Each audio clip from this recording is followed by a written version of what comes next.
ஆண்டவராகிய இயேசு கிறிஸ்துவின் இன்ப இனிய நாமத்தில் உங்கள் அனைவருக்கும் என் அன்பின் வாழ்த்துக்கள். விவிலியம் விஞ்ஞானம் என்ற தலைப்பின் கீழ் பரிசுத்த வேதாகமத்தை நாம் ஆராய்ந்து வருகிறோம். ஆதியாகம புஸ்தகத்திலே நோவாவுடைய வாழ்க்கை குறித்து நாம் படித்து வருகிறோம். நோவா கர்த்தருக்கு பயந்து நீதிமானாக வாழ்ந்து அந்த பேழைக்குள்ளே சென்று தானும் தன் குடும்பமும் ரட்சிக்கப்பட்டதை குறித்து பார்த்தோம். கடந்த காணொலியிலே நோவா எப்படி பொறுமையாக இருக்க வேண்டியதா இருந்தது என்பதை குறித்து பார்த்தோம். இந்த காணொலியிலும் கூட அவர் எப்படி மற்ற காரியங்களை செய்தார் என்பதை பார்க்கலாம். கண்களை மூடி ஜெபம் செய்வோம். கர்த்தாவே, உம்முடைய வார்த்தைகளை நாங்கள் ஆராயும் பொழுது நீர்தாமே எங்களுக்கு பரலோகத்திலிருந்து ஒத்தாசை அனுப்பும். கர்த்தாவே, நாங்கள் உமக்கு பிரியமான பிள்ளைகளாக வாழத்தக்கதாக நீ கிருபை செய்தருள சாமி. நோவாவை போல உத்தமர்களாக வாழ எங்களை ஆசீர்வதியும். எங்களுடைய தேவைகள் எல்லாவற்றையும் சந்தித்தருளும். நாங்களும் இடுக்கமான காலங்களில வாழ்ந்து வருகிறோம் ராஜா. நீர் இல்லாவிட்டால் எங்களுக்கு ஆசீர்வாதம் இல்லை சாமி. அன்றைக்கு நோவாவை பாதுகாத்து தெய்வம் இன்றைக்கும் இந்த யுத்தங்களின் மத்தியில எங்களையும் பாதுகாத்து வழிநடத்துவீர் என்பதை விசுவாசிக்கிறோம். நீரே வழிநடத்தும். இயேசுவின் மூலம் ஜெபிக்கிறேன் கர்த்தாவே, ஆமென். கிறிஸ்துக்குள் அன்பானவர்களே, கடந்த காணொலியிலே நோவா பொறுமையாக அந்த அரராத் மலையில பல நாட்கள் அந்த பேழைக்குள்ளே தங்கி இருக்கிறதை நாம் பார்க்கிறோம். ஆதியாகமம் 8ஆம் அதிகாரம் 6வது வசனம் சொல்லுகிறது, 40 நாள் சென்ற பின் நோவா தன் பேழையில் செய்திருந்த ஜன்னலை திறந்து.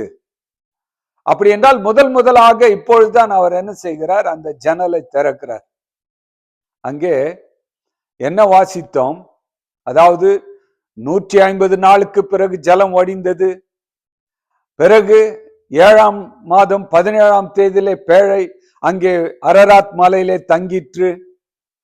10ஆம் மாதம், அதாவது 7ஆம் மாதம் அந்த பேழை தங்கினதற்கு அப்புறம் அடுத்த 3 மாதங்கள் மறுபடியும் ஜலம் வழிந்து கொண்டிருக்கிறது. மறுபடியும் 40 நாள் சென்ற பின்பு என்று வாசிக்கிறோம். ஜலம் வடிந்து கொண்டிருந்தாலும் கூட அவரால் என்ன செய்ய முடியவில்லை? அந்த ஜன்னலை திறக்க முடியவில்லை. ஒருவேளை இப்பொழுது பார்த்தீர்கள் என்றால் துருக்கி எல்லாம் மிகவும் அது பனியினால் நிறைந்தது, ஸ்னோவினால் நிறைந்தது. கடவுள் அந்த இடத்துல கொண்டு போய் அந்த பேழை வைப்பதற்கு காரணம் என்ன? ஏறத்தாழ 3500 வருடங்கள் கழித்து கூட அந்த பேழை அழிந்து போகாமல் இருக்க வேண்டும் என்பதற்காகத்தான் அங்கே ஸ்னோவில கொண்டு போய் என்ன செய்தார்? அந்த பனி மலையில கொண்டு போய் வைத்து நமக்கு ஒரு சாட்சியாக வைத்திருக்கிறார். நீங்க என்ன வாசிக்கிறீர்கள்? அவன் 40 நாள் கழித்து என்ன செய்கிறான்? ஒரு காகத்தை வெளியே விட்டான். அது புறப்பட்டு பூமி மேல் இருந்த ஜலம் வற்றி போகிற வரைக்கும் போகிறதும் வருகிறதுமா இருக்கிறது என்று வாசிக்கிறோம். அதற்கப்புறம் ஜலம் குறைந்து போயிற்று என்று அறியும்படி ஒரு புறாவை தன்னிடத்திலிருந்து வெளியே விட்டான். அப்படி என்றால் என்ன? இந்த காகம் போகிறதும் வருகிறதுமாக இருக்கிறது என்றால் என்ன? அங்கே இருக்கக்கூடிய பிணங்களை தின்று கொண்டு அது போகிறதும் வருகிறதுமாக காணப்படுகிறது. அந்த காகத்தினுடைய புத்தி என்ன செய்யறதுல போகிறதே இல்லை. இன்றைக்கு நிறைய பேர் அப்படித்தான், அவங்க புத்தி என்ன செய்யறதுல மாறுறதே இல்லை. இங்க என்ன வாசிக்கிறோம்? இந்த புறாவை குறித்து வாசிக்கும் பொழுது பூமியின் மேதெங்கும் ஜலம் இருந்தபடியால் அந்த புறா தன் உள்ளங்காலால் வைத்து இளைப்பாற இடம் காணாமல் திரும்பி பேழையில அவனிடத்துல வந்தது. புறா பாருங்க, அது என்ன செய்யாது? அது பிணத்து தின்னாது. ஆக அது என்ன செய்து விட்டது? பேழைக்கு வந்து விட்டது. ஆனா காகம் அப்படி இல்லை. அது என்ன செய்கிறது? போயும் வந்துமாக வந்து அங்கே பேழை மேல உட்கார்ந்து கொள்ளும், மறுபடியும் போய் அந்த பணத்தை தின்னும். கிறிஸ்துக்கள் அன்பானவர்களே, இதுல இருந்து பெரிய பாடங்களை நாம் கற்றுக்கொள்ள வாய்ப்பு இருக்கிறதை நாம் பார்க்கலாம். அங்கே அவன் என்ன செய்கிறான்? அவன் தன் கையை நீட்டி அதை பிடித்த தன்னிடமாக பேழைக்குள் சேர்த்து கொண்டான். பின்னும் 7 நாள் பொறுத்து மறுபடியும் புறாவை பேழையிலிருந்து வெளியே விட்டான். பாருங்கள், 40 நாள் கழித்து ஒரு காகத்தை அனுப்புகிறான். 7 நாள் கழித்து புறாவை அனுப்புகிறான். பின்னும் 7 நாள் கழித்து அந்த புறா சாயங்காலத்திலே அவனிடத்துல வந்து சேர்ந்தது. இதோ அது கொத்தி கொண்டு வந்த ஒரு ஒலிவ மரத்தின் இலை அதன் வாயில் இருந்தது. அதனாலே நோவா பூமியின் மேல் ஜலம் குறைந்து போயிற்று என்று அறிந்தான். அப்படி என்றால் என்ன? அது ஒலிவ இலையை கொண்டு வருது. இன்றைக்கு சமாதான புறா தேசத்திலே பல தேசங்களில் என்ன செய்திருக்கிறார்கள்? இந்த புறாவின் வாயில இருக்கக்கூடிய ஒலிவ இலையை வைத்து படம் வரைந்திருக்கிறார்கள், சிலை வடித்திருக்கிறார்கள். காரணம் என்ன? சமாதான புறா என்று. அப்படி என்றால் அந்த அங்கலாய்ப்பில எத்தனை நாள் இந்த பேழைக்குள்ளவே இருக்க வேண்டும் என்று யோசித்த ஒரு அங்கலாய்ப்பு. அவர்களுக்கு எவ்வளவு ஆகாரம் வேண்டுமோ அவ்வளவு இருந்தது, எல்லாம் இருந்தது. ஆனால் ஒரே இடத்துல எவ்வளவு நாளைக்கு இருக்க முடியும்? அங்க அதைத்தான் பார்க்கிறோம்.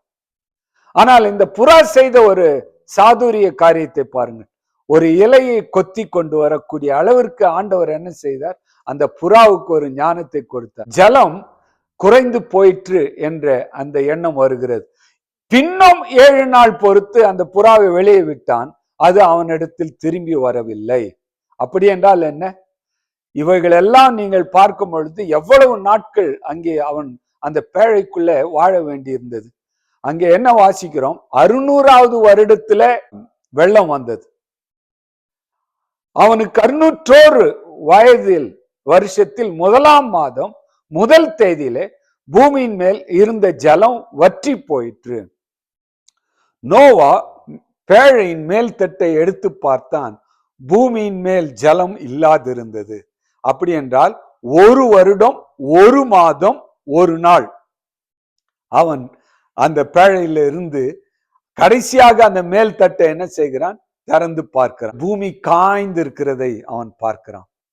இன்னும் பாருங்களேன், இன்னொரு தேதி 2ஆம் மாதம் 27ஆம் தேதியில பூமி காய்ந்து இருந்தது. அப்படி என்றால் என்ன? அதாவது ஏறத்தாழ 1 வருடம் 1 மாதம் 1 நாள் அந்த பூமி காய்வதற்கு, வெள்ளம் ஆரம்பித்ததிலிருந்து.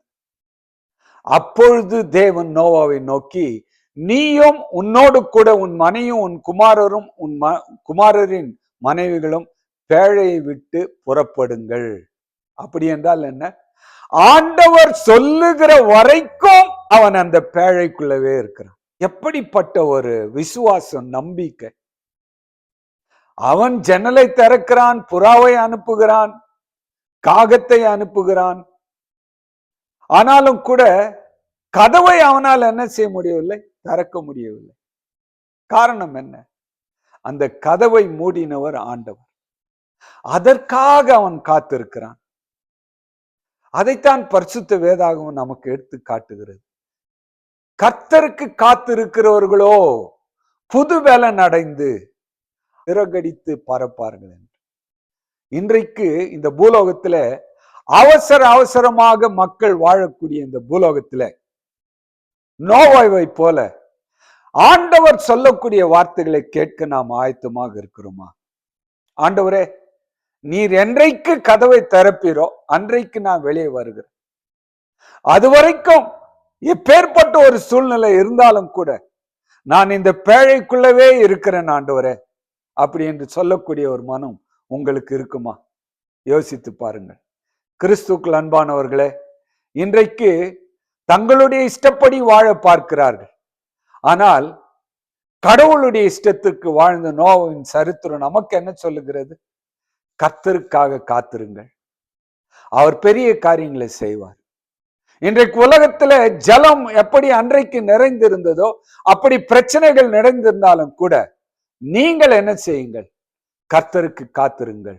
அவருக்குத்தான் என்றைக்கு கதவை திறக்க வேண்டும், என்றைக்கு கதவை பூட்ட வேண்டும் என்று அவருக்குத்தான் தெரியும். அவர் பூட்டும் பொழுது ஒரு ஆசீர்வாதம், அவர் திறக்கும் பொழுதும் ஒரு ஆசீர்வாதம். கர்த்தர் தாமே உங்களை ஆசீர்வதிப்பாராக. அதற்கப்புறம் அவன் பேழையிலிருந்து வந்து முதலாவது காரியம் அவன் என்ன செய்தான்? அவன் செய்த முதல் காரியம் என்ன?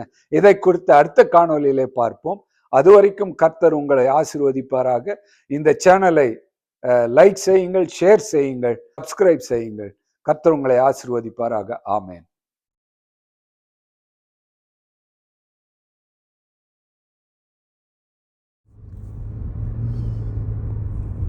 In 2.3 miles, turn right onto Fleetwood Avenue.